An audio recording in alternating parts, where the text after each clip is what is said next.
اور جو میری نصیحت سے منہ پھیرے گا اس کی زندگی تنگ ہو جائے گی اور قیامت کو ہم اسے اندھا کر کے اٹھائیں گے۔ وہ کہے گا کہ میرے پروردگار تو نے مجھے اندھا کر کے کیوں اٹھایا؟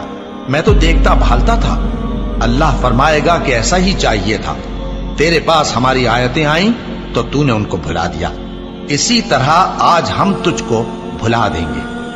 اور جو شخص حد سے نکل جائے اور اپنے پروردگار کی آیتوں پر ایمان نہ لائے، ہم اس کو ایسا ہی بدلہ دیتے ہیں، اور آخرت کا عذاب بہت سخت اور ہمیشہ باقی رہنے والا ہے۔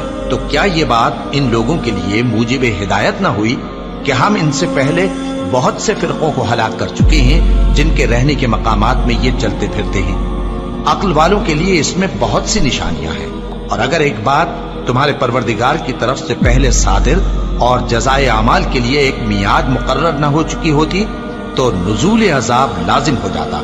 بس جو کچھ یہ بکواس کرتے ہیں اس پر صبر کرو، اور سورج کے نکلنے سے پہلے اور اس کے غروب ہونے سے پہلے اپنے پروردگار کی تسبیح و تحمید کیا کرو، اور رات کی کچھ گھڑیوں میں بھی اس کی تسبیح کیا کرو، اور دن کے مختلف اوقات یعنی دوپہر کے وقت بھی، تاکہ تم خوش ہو۔